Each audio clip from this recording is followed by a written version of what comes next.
Bismillahirrahmanirrahim. Assalamualaikum warahmatullahi wabarakatuh. Selamat pagi, semangat pagi, apapun keadaannya tetap semangat. Kita harus bisa jadi orang yang selalu menyejukkan ya buat diri kita sendiri ataupun orang lain. Kembali lagi dengan Bapak yang paling kece di sini. Siapa lagi kalau bukan Bapak Ikhwani ya, untuk belajar matematika yang asik dan menyenangkan. Tapi seperti biasa, sebelum memulai pembelajarannya supaya ilmunya bermanfaat, alangkah baiknya kita bersama-sama berdoa menurut agama dan kepercayaan kita masing-masing. Berdoa mulai. Berdoa selesai. Oke, gimana kabarnya? Sehat semua ya? Udah kelihatannya udah hebat semua nih, udah semangat semua. Udah siap buat belajar ya. Makanya Bapak juga semangat. Oke, seperti biasa Bapak mengingatkan kalau misalkan memang nanti ada yang kurang paham boleh tanyakan ke Bapak, dan kalau yang belum bisa jangan putus semangat ya. Kun fayakun. Siapa yang bersungguh-sungguh pasti dia bisa, seperti itu. Karena pada dasarnya manusia itu pandai ya.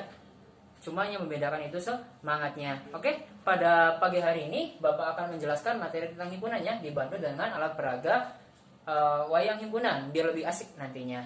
Oke, untuk pokok pembahasannya, yang pertama itu berkaitan dengan pengertian himpunan, yang kedua dengan jenis himpunan, yang ketiga dengan cara menyatakan himpunan, yang keempat himpunan semesta, terus ada yang keenam himpunan bagian, yang kelima diagram Venn, yang ketujuh itu berkaitan dengan operasi himpunan, dan yang ke-8 nanti ada sedikit soal ya, seperti itu. Oke, biar lebih enjoy langsung let's go saja mulai ya. Oke, yang pertama himpunan ya. Himpunan itu apa sih Pak? Himpunan itu adalah kumpulan dari objek yang didefinisikan secara jelas ya, dan termasuk satu kesatuan. Misalkan contohnya sederhananya kumpulan nama siswa yang huruf depannya itu A di kelas 7A, yang ini misalkan ada Anto, Andi, dan lain sebagainya. Atau lebih sederhana lagi itu kumpulan binatang berkaki 4. Ya udah jelas ya, ada kambing, ada sapi, dan lain sebagainya. Jadi jelas definisinya antara satu dengan orang yang lain itu tidak berbeda pendapat, seperti itu.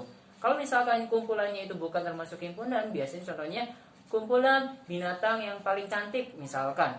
Nah, belum tentu ya, misalkan Bapak nyebutnya yang kumpulan yang cantiknya itu kambing misalkan. Belum tentu kambing itu menurut orang lain cantik. Jadi ada perbedaan persepsi atau pendapat. Jadi itu tidak termasuk kumpulan. Atau yang tidak masuk akal nih, misalkan kumpulan ayam jantan yang bertelur.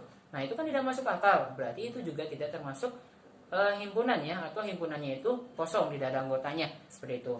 Nah, selanjutnya dalam himpunan sendiri itu ada jenisnya ya, ada 2 jenis, yaitu yang pertama yang berkaitan dengan himpunan kosong, biasanya di tandanya itu ada 0 dicoret ya, atau kurung awal itu tidak ada isinya di dalamnya.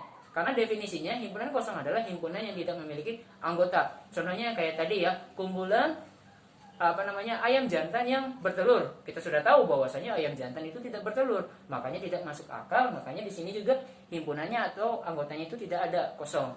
Dan yang kedua itu adalah himpunan tak kosong. Ya jelas, himpunan tak kosong itu himpunan yang ada anggotanya. Contohnya kayak tadi kumpulan binatang atau himpunan binatang yang berkaki 4, misalkan ada kambing, sapi, dan lain sebagainya.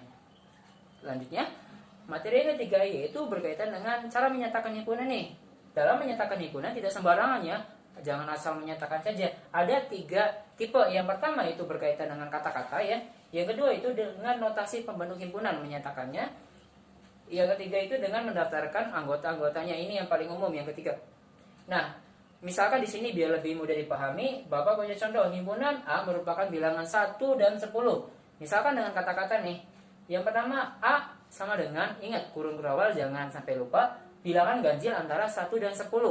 Seperti itu dengan kata-kata ya. Yang kedua dengan notasi pembentuk himpunan, berarti pakainya rentang, seperti itu.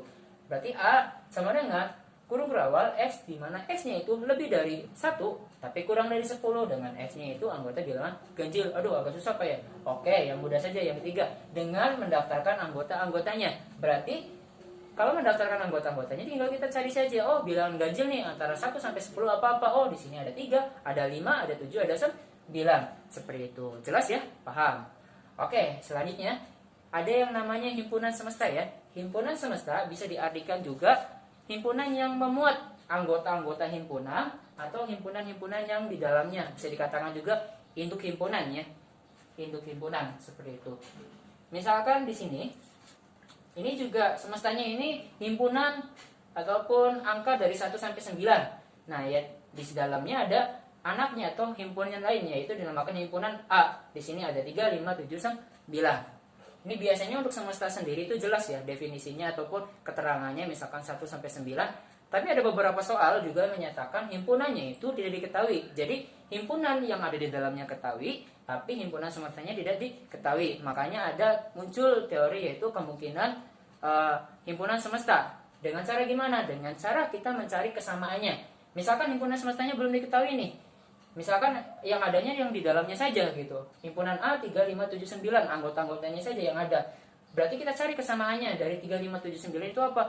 Oh, ternyata sama-sama bilangan ganjil. Betul, berarti kemungkinannya himpunan semestanya itu termasuk himpunan bilangan ganjil ataupun lain sebagainya. Semakin banyak semakin banyak kemungkinannya itu semakin bagus. Atau yang lebih sederhana di sini ada di sini ada gambar ya, ada kambing, kerbau sama sapi. Di sini kita bisa bikin nih. Oh, di sini anggotanya ada kerbau, kambing sama sapi. Kemungkinan himpunan semestanya kalau misalkan dicari himpunan semestanya itu ya kemungkinan besar kumpulan binatang yang ada tanduknya boleh, atau kumpulan binatang yang berkaki 4 dan makan rumput misalkan boleh. Itu yang dinamakan kemungkinan himpunan semesta ya. Himpunan semestanya sendiri itu induknya, kemungkinannya sendiri itu mencari kesamaan dari anggotanya. Terus selain himpunan semesta sama himpunan kosong yang sudah tadi Bapak jelaskan, ada juga yang namanya himpunan bagian. Himpunan bagian sesuai dengan namanya itu himpunan yang termuat di dalam himpunan, atau bisa dikatakan himpunan di dalam himpunan. Syaratnya sebuah himpunan dinyatakan himpunan bagian dari suatu himpunan kalau misalkan semua anggotanya itu ada di himpunan yang lainnya. Contohnya di sini ada C himpunannya anggotanya ada 1, 2, 3, dan A anggotanya 1, 2, 3, 4, 5. Nah, karena anggota C ini terkandung ataupun termuat di dalam himpunan A, berarti himpunan C ini termasuk himpunan bagian dari A.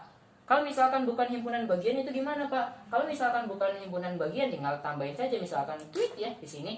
Nah, di sini berarti C-nya misalkan menjadi 1, 2, 3, 4. Nah, sedangkan himpunan A-nya tetap 1, 2, 3, 4, 5. Walaupun cuma satu anggota yang keluar dari himpunan A, misalkan tetap himpunan C ini bukan termasuk himpunan bagian dari A. Karena syaratnya semua ya, tanpa terkecuali semuanya harus termuat atau masuk di dalam himpunan induknya, atau kalau misalkan di sini A-nya. Jelas? Oke, mantap ya. Udah pada semangat semua nih, masih semangat. Oke, selanjutnya itu diagram Venn ya. Diagram Venn. Nah, diagram Venn sendiri itu gunanya apa sih, Pak? Diagram sendiri itu kalau misalkan secara definisi dulu ya. Definisi dulu itu adalah penyajian himpunan dalam bentuk gambar atau visual. Kenapa? Biasanya lebih mudah ketika bentuk visual daripada bentuk kata-kata. Nah, tujuannya apa? Biar memudahkan kita dalam mengerjakan ataupun mengoperasikan sebuah himpunan nantinya. Nah, ciri-cirinya atau pembuatan dari sebuah diagram Venn biasanya bentuknya persegi panjang. Nanti di dalamnya itu biasanya ada ini. Di dalamnya itu ada himpunannya. Misalkan di sini ada himpunan A, himpunan B ya. Ada himpunan A, ada himpunan B. Terus di sini biasanya untuk himpunannya sendiri itu bentuknya oval ya atau lingkaran. Terus ada anggota-anggota di dalamnya. Ini mudah ya. Dan kalau misalkan memang contohnya di sini ada 1, 2, 3, 4, 5, 2, 7, 8, 2, 7, 8 misalkan ya. Di sini kalau misalkan bukan termasuk himpunannya, bukan termasuk himpunan bagian, misalkan di sini himpunannya semestanya itu 1 sampai 9, misalkan 1 sampai 8 misalkan ya. 1 sampai 8. Kita cari nih mana himpunan yang tidak ada di antara ini, misalkan 1, 2, 3, 4, 5, 2, 7, 4, 8. Nah, di sini 1 sampai 8 rentangnya. Kita cari saja himpunan bagian yang tidak ada untuk penulisan diagram Venn yang tidak ada di dalamnya, berarti kita tulis di luarnya. Kakak ulangi. Misalkan di sini himpunan semestanya 1 sampai 8 misalkan. Himpunan A-nya 1, 2, 3, 4, 5. Himpunan B-nya 2, 4, 7, 8. Berarti nanti kan masih ada anggota yang enggak ada. Nah, kita taruh di luar. Nanti untuk cara penyajian seperti itu. Tadi tulis dulu semestanya sebagai kodenya ya. S di semesta, penuhnya persegi panjang, masukin himpunan sama anggota-anggotanya dengan bentuk oval. Nanti yang bukan selain himpunan A atau B atau himpunan yang lain kita taruh di luarnya, yang penting masih masuk dalam semestanya, seperti itu. Jelas? Oke, yang terakhir yaitu berkaitan dengan operasi himpunan nih. Untuk operasi himpunan sendiri itu nih yang paling umum itu ada 4. yaitu yang pertama yang berkaitan dengan irisan, yang kedua itu berkaitan dengan gabungan, yang ketiga berkaitan dengan komplement, yang keempat berkaitan dengan selisih. Oke, kita mulai dari irisan dulu. Irisan sendiri itu biasanya kodenya kayak E-nya di sini, A irisan B. Misalkan di sini ada A irisan B. Misalkan di sini A-nya anggotanya 1 2 3 4 5. Sedangkan anggota B-nya yang ini ya. Misalkan ada 2 4 7 8. Nah, kita cari nih yang namanya irisan, berarti pada dasarnya itu anggotanya sama atau dimiliki oleh semuanya, itu definisinya. Irisan adalah semua anggotanya termuat dalam semua himpunan. Seperti itu. Contohnya ya, di sini ada 1 2 3 4 5 sama 2 4 7. Misalkan di situ kan yang sama 2 sama 4 ya. Anggap saja di sini gerhana. Nah, gerhananya ini dinamakan himpunan irisannya. Irisannya dinamakan irisan dari A irisan B. Jadi kalau misalkan ditanya A irisan B-nya mana? Yang ini, berarti nulisnya 2,4 nanti. Kurung awal 2,4 untuk irisannya. Yang kedua itu gabungan. Sesuai dengan namanya gabungan, berarti kan digabungkan. Sebenarnya konsepnya sama dengan irisan dengan kodenya. Kalau irisan itu N, kalau gabungan itu U ya, tinggal dibalik saja. Jadi kalau misalkan irisan yang diambil cuma yang samanya saja, kalau misalkan gabungan kebalikannya, yang samanya kita gabungkan, tapi yang samanya itu cukup ya ditulis satu kali. Misalkan di sini ada berapa? Tadi kan ada 1 2 3 4 5 sama 2 4 7 8. Yang samanya kan 2 sama 4, ya udah gabungannya A, gabungan B-nya tinggal tulis saja 1 2 3 4 5 7 8. Digabungkan semua, tapi yang samanya cukup ditulis 1. Selanjutnya selisih. Kalau misalkan selisih itu apa? Ya selisih artinya selisih. Selisih itu anggota himpunan A, misalkan di contoh di sini, anggota himpunan A yang tidak termasuk dalam himpunan B atau yang tidak ada di himpunan B, himpunan pengurangnya. Jadi ada di A tapi tidak ada di B. Artinya ada di himpunan yang ini tapi tidak ada himpunan yang pengurangnya atau selisihnya. Di sini misalkan A-nya seperti tadi, yaitu 1 2 4 3 5. B-nya itu 2 4 7 8. Kita tahu bahwasanya yang samanya itu apa? Yang samanya 2 sama 4. Mana nih yang hanya bagian A-nya saja yang hanya dimiliki A? Ya berarti 1 3 sama 5. Sedangkan yang kalau misalkan B selisih A, berarti B dikurangi A. Yang dimiliki B tapi tidak dimiliki A. Berarti kan tinggal kita lihat saja yang ini. Oh, yang hanya dimiliki B ya berarti 2 7 8. Seperti itu. Nah, selanjutnya yang terakhir itu yang berkaitan dengan komplement. Kalau misalkan yang berkaitan dengan komplement itu apa sih, Pak? Komplement itu apa sih, Pak? Komplement itu artinya apa? Sebuah anggota yang tidak termasuk di dalam A ya. Tidak termasuk dalam A tapi masih masuk di dalam himpunan semestanya. Makanya untuk komplement sendiri kan kodenya C ya. Artinya A pangkat C. C itu bisa disimbolkan pengecualian. Berarti misalkan di sini himpunan semestanya itu ada 1 sampai 9, 1 sampai 8 misalkan ya. Ada 1 sampai 8. Sedangkan di sini himpunan A-nya itu 1 2 3 4 5. Berarti selain 1 2 3 4 5 dan rentangnya 1 sampai 8 mana? Ya sisanya saja, yaitu tinggal 6 7 8. Itu ya, kodenya gampang, C pengecualian gitu saja. Berarti kecuali atau yang tidak ada di A tapi masih masuk dalam semestanya, seperti itu. Jelas? Oke. Nanti kalau misalkan belum jelas boleh tanyakan. Tapi kelihatannya udah senyum-senyum saja nih, udah mantap ya berarti. Oke, biar lebih seru kita yang terakhir ya, yaitu berkaitan dengan soalnya. Misalkan di sini kakak punya soal nih. Soalnya itu di sebuah kelas terdapat 6 siswa yang gemar pelajaran matematika dan 5 siswa gemar pelajaran fisika dan 4 siswa yang gemar matematika dan fisika. Jika 3 siswa tidak senang kedua pelajaran tersebut, maka ada berapa siswa yang ada dalam kelas tersebut? Berarti yang ditanyakan itu siswa yang ada di kelas itu ada berapa ya? Nah, oke, misalkan di sini ya. Ada kayak ini, misalkan ada A sama B, A yang merah, B itu yang putih. Misalkan di situ keterangannya yang matematika yang merah nih atau himpunan A, yang merahnya ada berapa? Ada 6. Kita masukin saja, misalkan di sini ada 6 ya. Di sini planetnya ada 6. 1 2 3 4 5 6. Sedangkan yang suka fisikanya atau misalkan kita ibaratkan himpunan B itu ada berapa? Ada 5 ya. Berarti kita anggap sini 5. Oke. Terus yang suka keduanya ada berapa? Di sini siswa yang suka gemar keduanya itu ada 4. Kita ibaratkan di sini. Di sini 4 ya. Berarti di sini. Nah, di sini. Berarti yang suka ininya ada 4. Nah, terus yang suka keduanya ada 4. Selanjutnya, yang tidak suka keduanya. Berarti yang tidak suka keduanya itu artinya yang selain di himpunan A sama himpunan B, tapi masih masuk semestanya. Kita ibaratkan di luar ya, yang merah sini.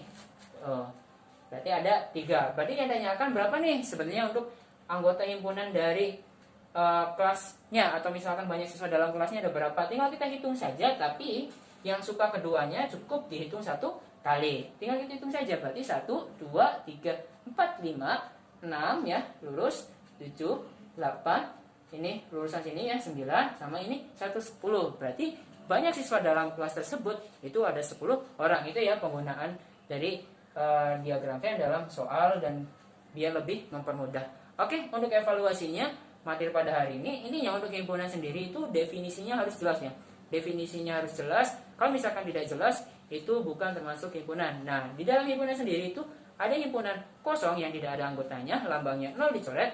Ada juga himpunan tak kosong yang ada anggotanya. Dan ada juga dinamakan semesta, artinya induk dari semua himpunan. Ada juga himpunan bagian yang artinya himpunan di dalam himpunan, yang artinya himpunan tersebut anggotanya harus ada di himpunan yang lebih besarnya. Seperti itu. Ada juga diagram Venn yang gunanya itu untuk memvisualisasikan biar lebih mempermudah kita dalam pengerjaan ataupun penafsiran atau membaca suatu susunan himpunan seperti itu. Dan untuk operasi sendiri itu ada operasi irisan ya, yang lambangnya N, gabungan itu yang lambangnya U, yang selisih itu yang kayak pengurangannya, dan yang terakhir itu komplement yang lambangnya C. Artinya kalau irisan itu yang dimiliki semuanya anggotanya, kita ambil yang samanya saja. Kalau gabungan itu kita ambil semuanya, tapi yang samanya cukup ditulis 1 kali. Sedangkan yang selisih artinya apa? Yang dimiliki oleh A tapi tidak dimiliki oleh B. Berarti ya tinggal yang adanya A saja nih, yang kembar-kembarnya dibuangin gitu, dihapusin. Jadi yang sisanya saja seperti tadi. Dan yang terakhir itu komplement, itu artinya lambangnya C ya, yaitu tinggal kita cari sebuah anggota yang selain ada di A, misalkan A komplement selain ada di A tapi masih masuk dalam himpunan semestanya. Kayak tadi ada 1, 2, 3, 4, 5, terus himpunan semestanya bilangan 1 sampai 8, berarti kan sisanya 6, 7, 8. Oke, jelas? Oke, yakin jelas ya. Nanti kalau kurang jelas boleh tanyakan ke Bapak seperti itu. Oke, supaya ilmu yang kita dapat pada hari ini bisa bermanfaat ya, sebelum kita akhiri, alangkah baiknya kita bersama-sama berdoa menurut agama dan kepercayaan kita masing-masing. Berdoa, mulai. Berdoa, selesai.